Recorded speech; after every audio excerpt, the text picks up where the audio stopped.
তাইলে তোমাকে সাজাইতে গিয়ে, তোমাকে বানাইতে গিয়ে পৃথিবীর কেউ জানতো না, তুমিও জানতা না, কোথাও তোমার নামে উল্লেখ ছিল না এই ক্ষেত, এই গাছ, এই ধান, এই চাউলটা অমুক মানুষের জন্য নির্ধারিত, কেউ জানে না, কেউর কাছে উল্লেখ নাই। আল্লাহ তাআলা বলেন এই ছিল তোমার একটা দীর্ঘ, কত আগের থেকে তোমারে বানানোর পরিকল্পনা, কতদিন থেকে আমি আল্লাহ তাআলা পৃথিবীর এই খাদ্য ফসল তোমাকে বানাবার জন্য সাজিয়েছি, এটা কেউ জানে না, জানি শুধু আমি আল্লাহ। তাইলে দীর্ঘ একটা সময় তুমি মায়ের রেহেমে আসবার আগে, মায়ের জরায়ুতে তুমি আসবার আগে, এর আগে দীর্ঘ লম্বা একটা সময় পৃথিবীতে তোমার নাম, নিশানা, অস্তিত্ব, আলোচনা কেউ জানতো না, কারো কাছেই বর্ণনা ছিল না। এটাই প্রথম আয়াত।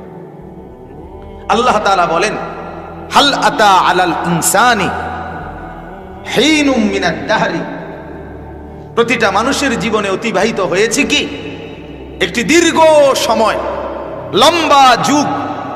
কেমন? লাম ইয়াকুন শাইআম মাযকুরা, যে ছিল না উল্লেখ করার মতো কোনো বস্তু। পৃথিবীর কোথাও আমার নামে সিদ্ধান্ত ছিল না, আমার নামে কোনো কাগজপত্র, দলিল, দস্তাবেজ কিছুই ছিল না।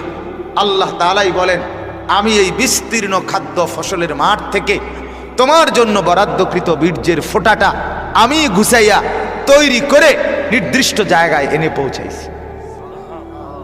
কেউ জানতো না কোত্থেকে আসলো, কি হলো, কিভাবে আসলো, কেউ জানে না। সেই মাযকুরা, উল্লেখ করার মতো বস্তু ছিল না তুমি, তোমার নাম, গন্ধ কিচ্ছু ছিল না, তোমার বংশ পরিচয় কিছুই ছিল না। কোথায় আসবা, কোন বংশে আসবা, কোন বাবার ঘরে আসবা, কোন মার রেহেমে আসবা, কেউ জানতো না। আল্লাহ বলে শুধু আমি জানতাম, আমি শুধু জানতাম। এরপরে আল্লাহ তাআলা বলেন দ্বিতীয় আয়াত, ইন্না খালাকনাল ইনসানা মিন নুতফাতিন আমশাজ, নিশ্চয়ই আমি আল্লাহ মানুষকে বানিয়েছি সেই অনস্তিত্ব থেকে, অনুল্লেখ বিষয় থেকে আমি আল্লাহ তাকে বানিয়েছি মানুষকে মিশ্র বীর্যের ফোঁটা থেকে, স্বামী আর স্ত্রীর মিশ্র বীর্যের থেকে আমি আল্লাহ তাআলা, শুক্রাণু থেকে আমি আল্লাহ তাআলাই মানুষকে বানিয়েছি। সুবহানাল্লাহ, এখানে আমি এনেছি এতটুকুতে। এরপরে আল্লাহ বলেন এবার তুমি আবার ভাবো, আবার ভাবো, আবার গল্প শুনো যে মায়ের রেহেম থেকে, শুক্রাণু আর বীর্যের ওই এক ফোঁটা থেকে এক টানা 9 মাস আবারও কাউকে না জানাইয়া, কাউকে না দেখাইয়া, কাউরে কিছু জিজ্ঞাসা না করে আমি একাই আমার ফয়সালায়, আমার সিদ্ধান্তে আমি আল্লাহ ধীরে ধীরে এক ফোঁটা, এক জাররা, এক বিন্দু পানির মতো এক ফোঁটার উপরে তোমার মতো এক সুন্দর মানুষের ধীরে ধীরে আকৃতি দান করেছি। এই ফোঁটা পানির উপরে আমি কাজ করেছি, তারপরে সেখান থেকে ধীরে ধীরে হাত, চোখ, নাক, কান, অঙ্গ প্রত্যঙ্গ আমি আল্লাহ তাআলা বানাইছি, আমি করেছি এটা বান্দা। কোনোদিন তোমার মাকে জিজ্ঞাসা করো, আমি কোনোদিন তোমার মাকে বলি নাই মা তোর ছেলের নাক লাগাবো এখন কোনখানে লাগাইতাম, জিজ্ঞাসা করছে কোনোদিন? তোর ছেলের কান লাগাবো এখন মা কোথায় লাগাতাম?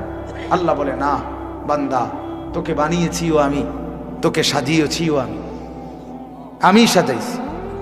ওয়ালাকাদ খালাকনাকুম সুম্মা সাওয়ারনাকুম, আল্লাহ তাআলা বলে তোমাকে বানিয়েছি আমি, তোমাকে সাজিয়েছিও আমি। ফি আইয়ি সূরাতিন মা শাআ রাক্কাবাক, আমি আল্লাহ তাআলা যেভাবে চেয়েছি সেভাবেই তোমাকে আকৃতি দিয়েছি। কেউ সাদা, কেউ কালো, কেউ ফর্সা, কেউ একদম কালো, কেউ কুচকুচে কালো, কেউ লম্বা, কেউ বেটে, কেউ স্বাস্থ্যবান, কেউ হ্যাংলা। আল্লাহ তাআলা বলেন এই বৈচিত্র্যময় আকৃতি দিয়ে আমি আল্লাহই তোমাকে বানিয়েছি, মানুষকে বানিয়েছি, আমি বানিয়েছি। আল্লাহ তাআলা বলেন এবারে পুরা বিষয়টা একেবারে প্রথম থেকে, সেই খাদ্য, সেই ফসল, সেই দানা, যা কিছু তোমার জন্য সৃষ্টির উপাদান আমি জমিনে ছড়িয়ে সেটাকে একত্রিত করে বীর্যের ফোঁটা, সেখান থেকে ধীরে ধীরে রক্তের টুকরা, সেখান থেকে গোশতের টুকরা, সেখান থেকে হাড্ডির খাঁচা, সেখান থেকে গোশতের আবরণ, সেখান থেকে রূহ ফুঁকে দিয়ে মায়ের পেট থেকে বের করা। আল্লাহ বলেন এই সবটা কাজ আমি আল্লাহ একাই একাই একাই করেছি। দোস্ত ভাবেন আপনি, রব্বুল আলামিন আমাকে এই পৃথিবীর অস্তিত্ব দিতে গিয়ে মালিককে কি পরিমাণ ইন্তজাম করতে হয়েছে, কি পরিমাণ ব্যবস্থাপনা করতে হয়েছে। আল্লাহ তাআলা আমাকে কি পরিমাণ মহব্বত করে সাজিয়েছে। আপনারা আমরা সবাই জানি আমরা আল্লাহ তাআলার শক্তিটা কেমন, আল্লাহর কুদরতটা কেমন। আল্লাহ তাআলা বলেন আমার কুদরত কেমন জানো? আমার কুদরত হলো আমি যদি কোনো কিছুকে বানাইতে চাই, করতে চাই, তাহলে আমি আল্লাহ শুধু বলি কুন হও ফায়াকুন, সাথে সাথে হয়ে যায়। তাহলে আমি সেই সত্তা, আমি সেই মালিক যে মালিক চাইলে পলকের মধ্যে কুন বললেই হয়ে যায়। তাহলে তোমার মতো একটা মানুষকে বানাইতে গিয়ে আমিও তো ইচ্ছা করলে কুন বললেই হয়ে যেত সাথে সাথে, কিন্তু আমি আল্লাহ তাআলা ওইভাবে না বানাইয়া নিজের মহব্বতের সবটুকু দিয়ে 9 মাস টানা তোমারে মায়ের রেহেমে নিজের হাতে ড্রয়িং করে করে আমি সাজিয়েছি। তোমার মাঝে আমার প্রচন্ড মায়া, তোমার পুরা দেহে আমার কুদরতি হাত বিছানো আছে। আমি সাজাইছি। এই এক বুঝ যদি আমি বুঝতাম, আমরা আল্লাহ তাআলার নাফরমানি করতাম না। কোরআন কারীমের এক জায়গায় আছে, এটাই আল্লাহ তাআলা বলছেন, ইয়া আইয়ুহাল ইনসান মা গাররাকা বিরাব্বিকাল কারীম।